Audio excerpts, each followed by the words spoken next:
এবারের মেলায় বেশ কয়েকটি বই কিনেছি। মেলায় সশরীরে হাজির না হলেও অনলাইনে মেলায় সামিল হয়েছি বলা চলে।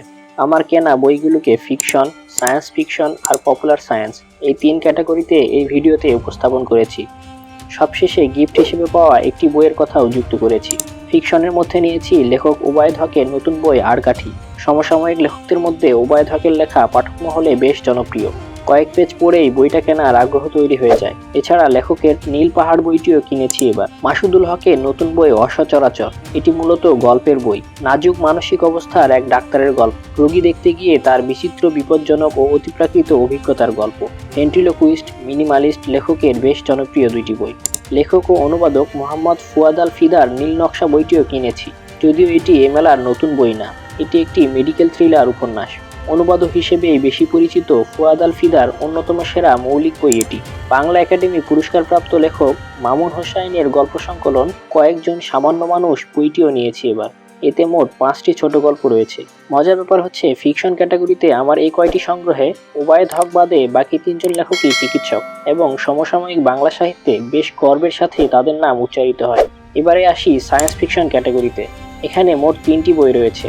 সমসাময়িক দারুণ কিছু লেখকের গল্পের সংকলন ছায়াপথ। সিদ্দিক আহমেদ ও সালমান হকের সম্পাদনায় বইটি এসেছে আফসার ব্রাদার্স প্রকাশনী থেকে। সময় প্রকাশনের নতুন গল্পের বই এন্ট্রপি। বইটি লিখেছেন মাইশা ফারজানা। বইটিতে মোট 13টি গল্প রয়েছে। পাঠক চাইলে যে কোনো গল্প দিয়েই পড়া শুরু করতে পারেন, আবার যে কোনো গল্পকেই শেষে পড়তে পারেন। তবে লেখিকার ভাষায় 13তম গল্পে এসে সবকিছু কিভাবে যেন সিঙ্গুলারিটিতে মিলে যাবে। তানজিনা হোসেনের বিউটি বোর্ডিং রহস্য বইটি এ মেলার না। ভিন্নধর্মী সায়েন্স ফিকশনের স্বাদ নিতে হলে তানজিনা হোসেনের লেখা গল্প পড়ে দেখতে পারেন। পেশায় চিকিৎসক তানজিনা হোসেন কল্পবিজ্ঞান লেখার জন্যই সমধিক পরিচিত। এবারে আসি পপুলার সায়েন্সের বইগুলোতে। এই ক্যাটাগরিতেই সবচেয়ে বেশি বই কেনা হয়েছে এবার। দীপেন ভট্টাচার্যের বঙ্গীয় বদ্বীপের অতীত ও ভবিষ্যৎ বইটি বাদে এই ক্যাটাগরির সবগুলো বইই নতুন। এ মেলাতেই প্রথম বের হয়েছে। লেখক তানভীর হোসেনের নতুন বই বিচিত্র বিজ্ঞান। জীবনের বিজ্ঞান, মহাবিশ্বের মহাবিস্ময় এবং পদার্থের স্বরূপ নিয়েই এ বিচিত্র বিজ্ঞান। এতে 32টি বিজ্ঞান বিষয়ক লেখা রয়েছে। আব্দুল গাফফার রনির নতুন বই প্যারাডক্স, দর্শন, বিজ্ঞান ও গণিতের প্রহেলিকা। যখন কোনো উত্তর প্রশ্নকেই প্রশ্নবিদ্ধ করে কিংবা স্ববিরোধের জন্ম দেয়, সেই প্রশ্নটা আর প্রশ্ন থাকে না, তখন সেটা পরিণত হয় প্যারাডক্সে। প্যারাডক্সের নানা গল্প নিয়েই এ বই। অমরত্বের ইতিবৃত্ত বইটি লিখেছেন শামীর মুনতাজির। আমাদের চারপাশের জীবজগতে আয়ুষ্কালের এক বিশাল বৈচিত্র্য লক্ষ্য করা যায়। বিভিন্ন প্রাণীর আয়ুষ্কালের মাঝে কেন এত বেশি তফাৎ? দেহের ভেতরকার কোন বৈশিষ্ট্যগুলো প্রাণীর আয়ু নির্ধারণ করে? এসব প্রশ্নের উত্তর রয়েছে এই বইয়ে। সুবিদ হাসান ছোটখাটো একটি গ্রাম্য স্কুলের বিজ্ঞান শিক্ষক।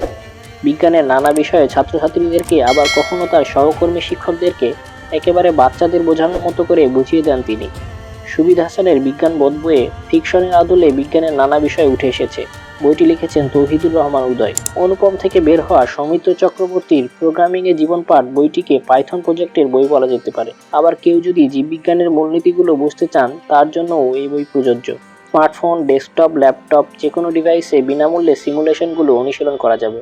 আদর্শ থেকে প্রকাশিত নতুন বই সহজ ভাষায় জলবায়ু পরিবর্তন। লেখক আহমাদ মুদাসসের। জলবায়ু পরিবর্তনকে সহজভাবে জানা বোঝার জন্য এই বই। কি ঘটছে জলবায়ুতে, এর পেছনের বিজ্ঞান, কেমন আছে জলবায়ু আক্রান্ত মানুষ, প্রাণী জগতে এর প্রভাব কেমন, এসব লেখাই রয়েছে বইটিতে। এ মেলায় গিফট হিসেবে পাওয়া একমাত্র বই the manga guide to biochemistry. Manga guide সিরিজের এই বইটি অনুবাদ করেছেন সুজয় কুমার দাস।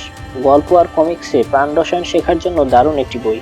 জনপ্রিয় বিজ্ঞান ম্যাগাজিন বিজ্ঞান চিন্তায় বইটির বিস্তারিত রিভিউ লিখেছি।